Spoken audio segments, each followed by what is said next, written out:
नमस्ते, मैं डॉक्टर पूजा Jadhav, consultant endocrinologist. आपका स्वागत है मेरे YouTube चैनल पर। डायबिटीज एक ऐसी बीमारी है जो हमारे शरीर के हर ऑर्गन को प्रभावित करती है और उससे हमारा पैर भी नहीं छूटता है। तो डायबिटीज कंट्रोल सिर्फ शुगर का कंट्रोल नहीं है, हमें पैर पर भी पूरी तरीके से ध्यान देना है। तो आइए आज जानेंगे कि डायबिटिक फुट क्या है और उसे हम कैसे पहचानें। तो डायबिटिक फुट एक ऐसी स्थिति है जिसमें डायबिटीज के कारण आपके पैर पर कोई भी घाव या फिर इन्फेक्शन या फिर अल्सर होने की संभावना बढ़ जाती है। तो ऐसे क्यों होता है? क्योंकि डायबिटीज के कारण पैरों की नस और पैरों का ब्लड फ्लो अफेक्ट हो जाता है।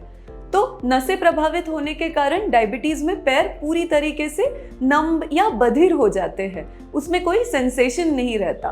तो मामूली सी चोट या फिर शूज में पड़ा हुआ कंकड़ ये कभी ध्यान में ही नहीं आता है। इससे पैरों को बार बार घाव होता रहता है और आखिर में उसका रूपांतर होता है डायबिटिक फुट में। कई बार डायबिटीज में ब्लड वेसल्स का ब्लॉकेज होने के कारण भी घाव होता है। इसके साथ साथ इन्फेक्शन होने के बाद घाव भरने में विलंब हो जाता है। तो इसकी शुरुआत कैसे होती है? डायबिटीज के मरीजों को डायबिटिक फुट के सबसे पहले संकेत होते हैं पैरों में झुनझुनी होना या पैरों में जलन होना या फिर पूरा पैर बधिर हो जाना। चलते टाइम ऐसे लगना कि वो गद्दे पे चल रहे हैं, जमीन पे नहीं चल रहे हैं। ठंडे या गर्म सेंसेशन को पहचान न पाना। कोई भी गर्म चीज अगर पैरों पे गिर जाती है गलती से तो डायबिटीज के पेशेंट्स उसे महसूस ही नहीं कर पाते हैं और वहां पे घाव बढ़ते जाता है। यही घाव का रूपांतर आगे जाके इन्फेक्शन और अल्सरेशन में होता है, जिसे कंट्रोल करना मुश्किल हो जाता है।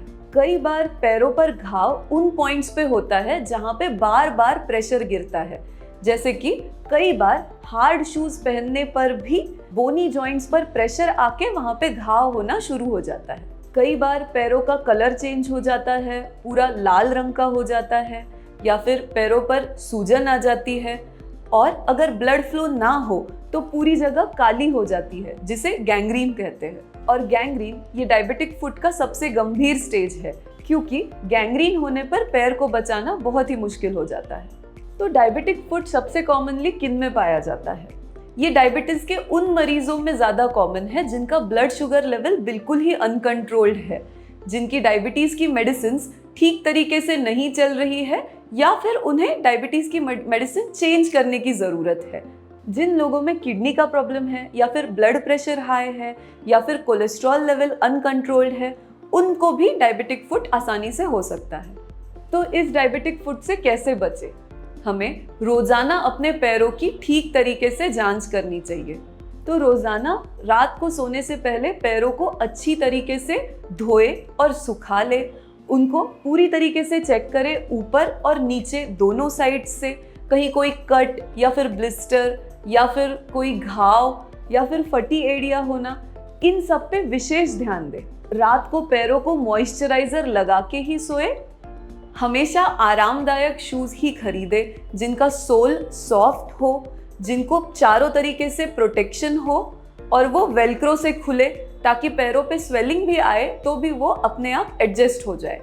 पॉइंटेड टोज वाले शूज ना खरीदें, स्क्वायर शेप्ड शूज को ज्यादा प्रेफर करें और कभी भी बिना चप्पल या बिना शूज के घर में या बाहर ना चलें। अपने ब्लड प्रेशर, कोलेस्ट्रॉल लेवल्स को पूरी तरीके से कंट्रोल में रखें और रूटीन डायबिटीज चेकअप आपके एंडोक्राइनोलॉजिस्ट से कराएं। तो डायबिटिक फुट ये एक गंभीर समस्या हो सकती है, पर इसे अगर हम सही समय पे पहचाने तो इसे कंट्रोल करना आसान है। सबसे जरूरी है अपने पैरों की नियमित देखभाल करें और आपके एंडोक्राइनोलॉजिस्ट से चेकअप कराएं। अगर आपको इस विषय के बारे में और जानकारी चाहिए तो आप कमेंट्स में आपके सवाल पूछें। यदि ये वीडियो आपको उपयोगी लगा हो तो इसे आप जरूर लाइक करें, ज़्यादा से ज़्यादा लोगों के साथ शेयर करें ताकि इस विषय के बारे में जागरूकता बढ़ सके और हमारे चैनल को सब्सक्राइब करें। धन्यवाद।